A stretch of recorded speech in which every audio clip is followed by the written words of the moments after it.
Hi, I'm Callum from Time Valley Motorhomes, and this is the handover of a Welcome Premium Chausson 716. So as we start the walk round on the driver's side of the motorhome first, the first point you get to is your LPG, liquid petroleum gas locker. So this is where your bottles live. And all your outdoor locks open with this habitation key. In here we've got our test bottle on, so you can fit two 13 kilogram bottles in here, bigger bottles on this model, and then you would strap them top and bottom. To connect this pipe here, which is known as the pigtail, to connect it onto the bottle, it is left to tighten, right to loosen, so the opposite threads with it being gas. Then you will need an adjustable spanner or wrench just to nip it up before turning the cylinder on at the top. Always ensure that the cylinder is turned off before you start travelling, just to make sure it's safe for you and other road users. And like I say, make sure the bottle's tied in so it's nice and secure on the vehicle. Two grid vents, awning light and awning. We'll show you your awning connection. It's a bit breezy here today. Don't use your awnings in wind speeds over 15 miles an hour. Now we come on to your cassette. So you'd lift the orange handle and bring the cassette out the vehicle. You can then carry it or wheel it to your disposal point.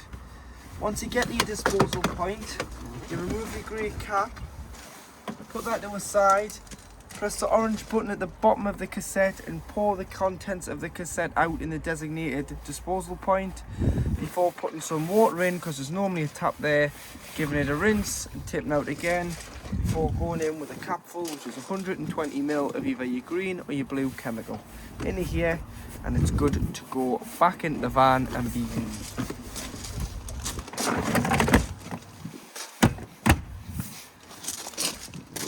Here you have an external gas point, so if you're wanting to do some outdoor cooking with a kayak or barbecue, you can get in a connection and connect here, and it'll use the main bottle on board, but you will need some gas rubber pipe and some Jubilee clips to connect everything together. Underneath behind the back wheel is where you'll find your wastewater outlet point, so it'll indicate on the control panel when it's full.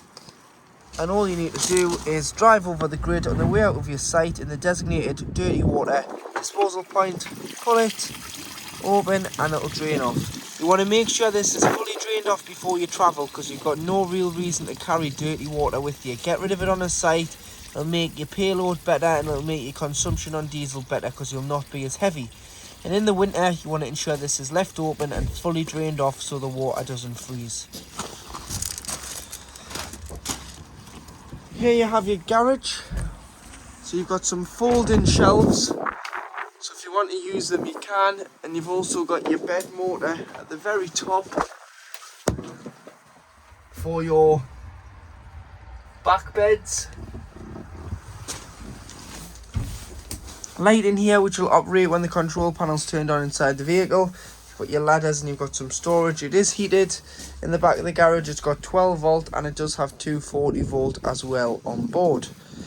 So should you need to plug anything into 240, when you're hooked up you'll be able to connect there and charge anything in the garage.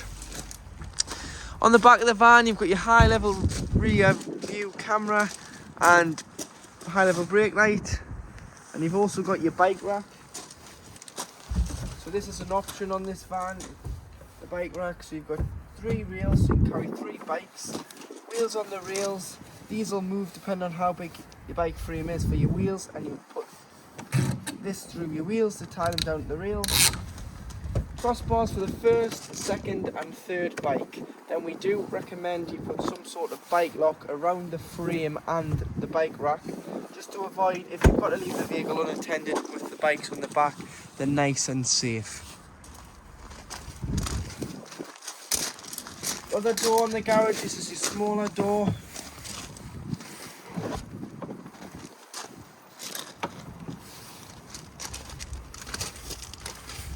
To lift the van up, this is the hookup point. So this is how you'd connect it to mains to charge your battery. So lift your collar on your hookup blade, lift the flap on the van, hook the motorhome up first, then the power source, and do it in reverse order when unhooking, along with pressing the blue clip down to release the hookup lead. This locker here is known as your Technibox locker, and in here it has your water filler point. So carry a hose pipe with some hose pipe fittings, as it's mainly just a brass tap on site. Flat end of the hose onto there, connect the other end up to the tap, fill it until it either overflows, or you look on your control panel and think that's enough water on board.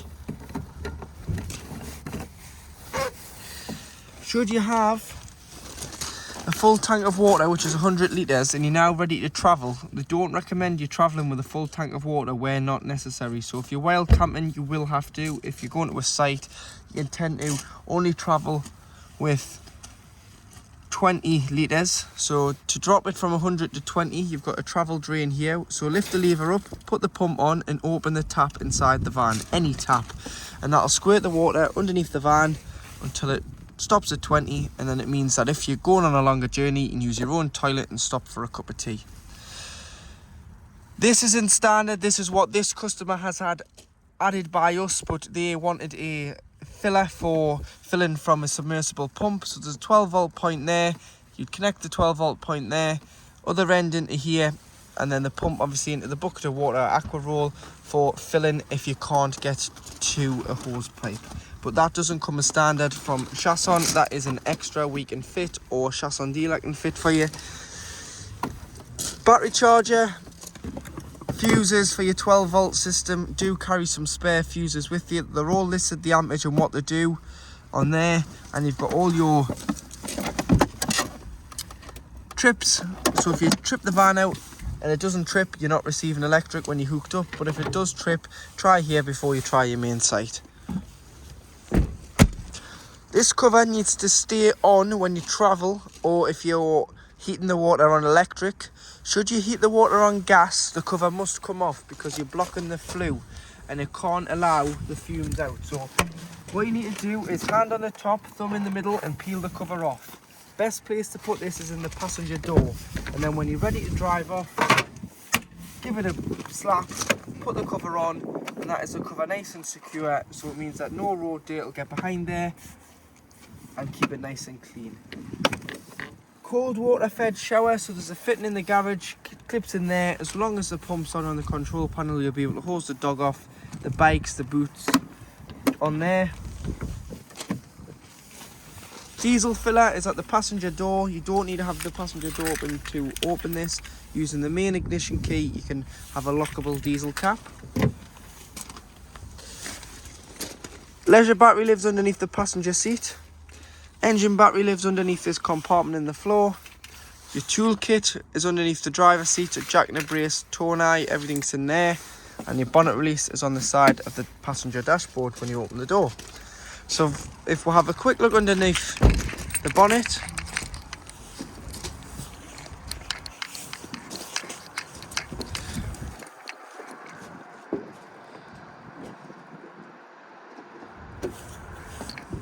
so underneath your bonnet you've got your fluids. So you've got your screen wash, which is just above the driver's headlight. Remove these three clips and this cover lift off, and you've got your power steering fluid and your coolant, followed by your brake fluid, your oil filler and dipsticks for checking your levels. And then for giving or receiving a jump start, you'd earth off here and put your positive clip on there. That'll give or receive a jump start from the engine battery underneath the carb floor. And then you've got a weight plate, so 3.5 ton gross vehicle weight with a tow bar. You can tow an extra 2 ton behind you, so that's your train weight at 5.5 ton. Front and back axle weight, and then you do have a unique build number here, which all Chaussons have. So if you need any parts, quote your HO build number. So now inside the van, to operate your 12 volt control panel, you've got your master switch for your 12 volt here. So you turn that one on first. If you are hooked up, you'll get this one here, which means that you're hooked up to mains 240 volt, which is the green illuminated light. You've got your master switch for your light, and then they all are individually switched around the van. Your pump, making sure that you've got enough water on board and your boiler's closed, you can turn your pump on to operate your taps, toilet and shower. Your awning light on the outside of the van, so if you want to turn your light on, that's the switch there. And then these correspond with the buttons on the bottom. So you've got the one of the trailer, which is your leisure battery reading. Take the hook out to get a true reading of your leisure battery. The one of the truck, which is your engine battery reading. Your fresh water reading here, and it'll go to red. Once it goes into red and it's time to refill, and it'll go into the red underneath when the waste is full and it's ready to be emptied, which tells you your wastewater is ready to be drained off as the tank is full. To operate your Webasto diesel heater, you need to make sure that you've got a quarter of a tank of diesel in your main engine tank or more, as it works on a different level to the main engine intake, so it means that you will never run out of diesel should you be running this for a long period of time. But to turn it on, simply turn it on.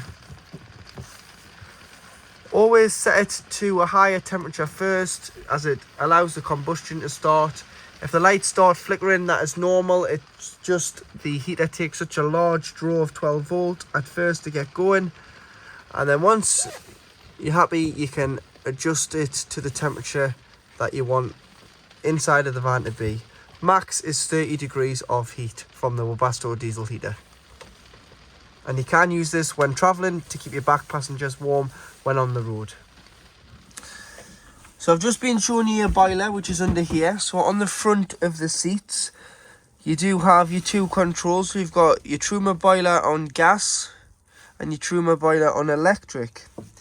So gas, you've got to remove the cover on the side of the vehicle, just beside the passenger door, to work. Otherwise, what will happen is the gas won't work because the fumes for the heater will not be allowed to escape the vehicle. So it's a fail safe, and it'll come up with a red light, meaning it's failed, just because the emissions can't leave the vehicle.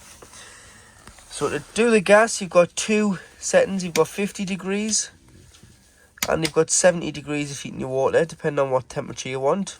And to do the electric, you've got 750 watts at the top, or you've got the bigger output at the bottom, which is 1850. You can use the gas and electric together if you're in desperate need of heating your water, and this will heat your water in around 10 minutes. But if you are on a site, just use the electric, and if you are wild camping, you would just have to use your gas, as you wouldn't have any electric there. So directly behind your passenger seat, if you remove the cushions in your lounge, this is the location of your boiler. So your boiler provides hot air as well as heating the water, which is a 10 litre water container in the boiler. So to drain the boiler off in the winter when you're not using the van and we're experiencing colder temperatures that could potentially freeze the water, what you need to do is you need to drain it off. And to drain it off, there's a little board that goes in here, so take that off, and you want to flick this yellow tap up and stand it up on end. Leave it stood up on end during the time you've got the vehicle not in use, and leave all the taps within the van open. So kitchen tap, disconnect your shower head from your shower hose and lie that down in the shower tray, just so any water can't coil up in the pipe and drains out. Hand basin tap, you'd open your fresh water drain off point and your waste, and then make sure all the water is not sitting in the van, because it will freeze in colder temperatures. When you come to reuse it, lie your tap down, put your cap back on your fresh, shut your waste, shut all your taps, fill the vehicle with water, cold water. Once you've got cold water on board, you can come in and put your control panel on and turn your pump on. Cold water on the cold side of the tap will automatically come through pressurized, because it's drawn it from the main tank. As soon as you start going to the hot side, this is when it starts transferring the water from the cold water tank into the hot water tank, which is your boiler, and it'll cough and splutter because it's filling it with 10 litres of water in here until it's pressurized, and you get a free flow of water from the hot side of the tap. You've got a pressurized water system on the hot water side. Once you've done one tap, do them all, But just remember, drain your boilers down in the winter because they're not covered under warranty. It's your responsibility to winterize your vehicle. And to do so, you'd lift that tap up and leave it stood up during the time you've not got the vehicle in use. To work your front bed, you've got an electric table here. So drop the table down.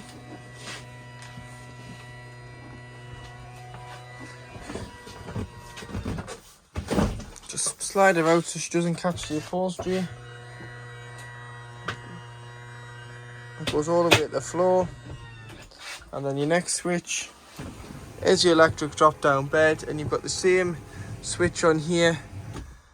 So you can bring it all the way down, or you can stop it at any height and put your ladder on the front.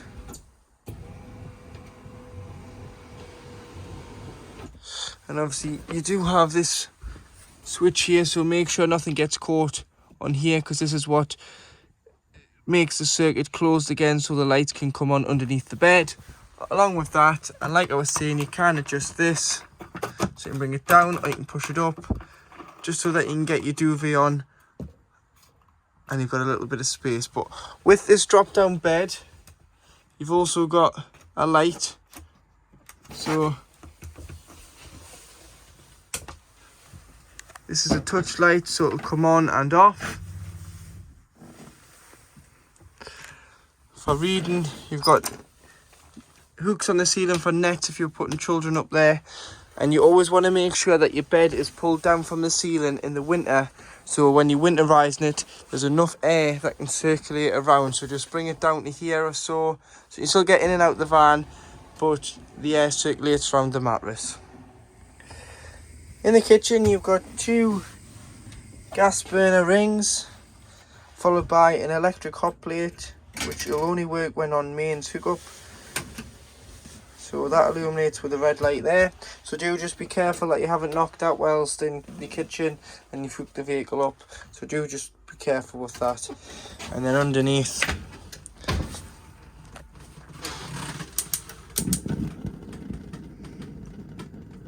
you've got your grill, and under your grill you've got your oven.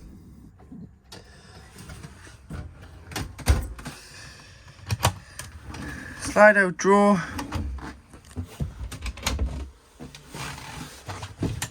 storage cabinet in here, and you've also got the plug for your electric hot plate up there, so if you did want to unplug it, you can just reach into the back of the cupboard and unplug that. And you've also got your gas tap for your oven, so should that be causing you any issues, you can isolate the gas supply to the unit. Cutlery drawer,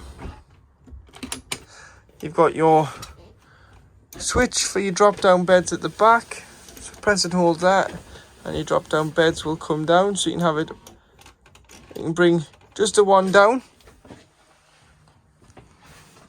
or you can bring the 2 beds down by pressing and holding again. And you've got 2 bunks at the rear. Obviously you can leave your bedding on, but make sure that you take your pillows off. And if the duvet does get caught between, this is a switch here, so there's a switch on the bottom, a switch on the bed at this side. If there's ever to be anything trapped with that, it would stop the lights from coming on the beds below. But you can adjust it with this switch or that lever there, so you can push it up so they're closer at the ceiling and give you less room, more headroom, or you can have a little bit more room for your duvet. But that's your back beds on there.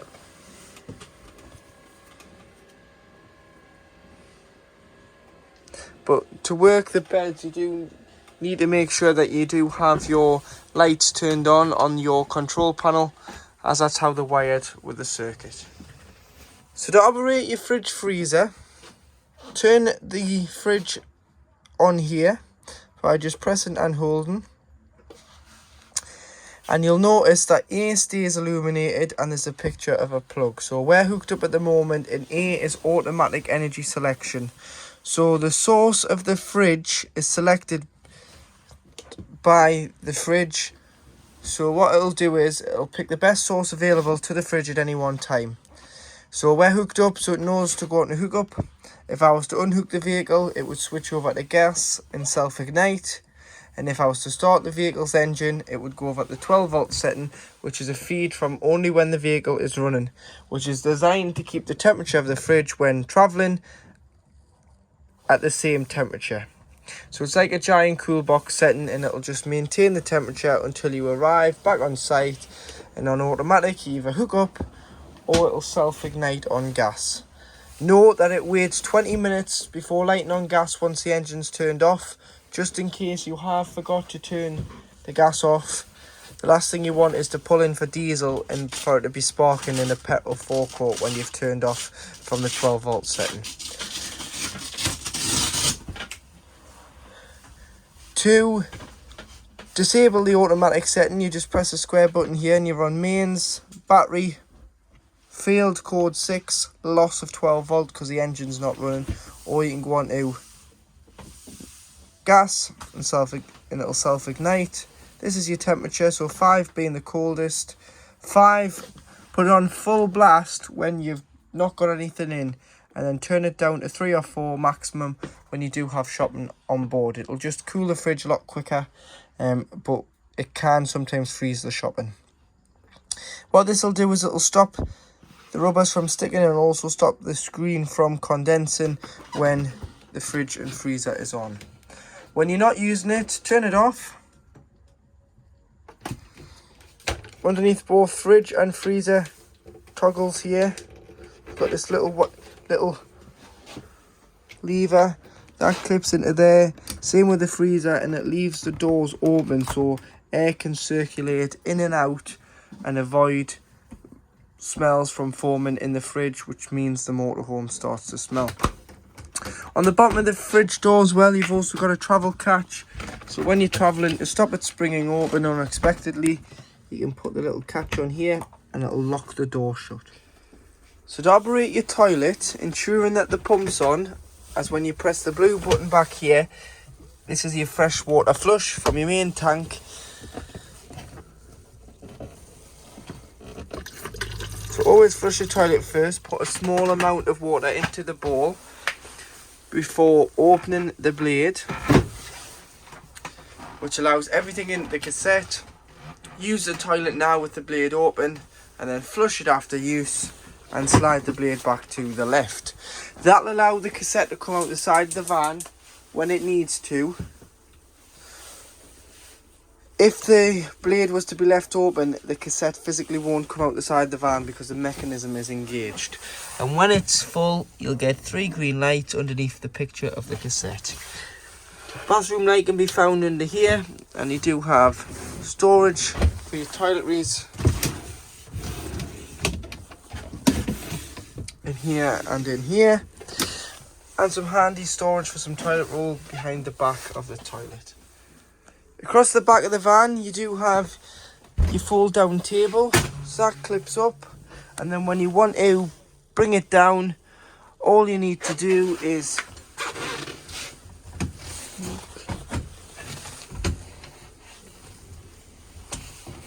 pull these handles here on both sides. So here, and what that'll do is fold the table down. Magnetic, so it clips on the magnet at the bottom. And then you do have a large wardrobe with storage shelves and hanging rail across the back over your garage. This shows your rear view camera working, which will work in any forward gear as well as in reverse, where you'll get the lines for your parking distance measurements. So obviously red is the back of the van, and then so on.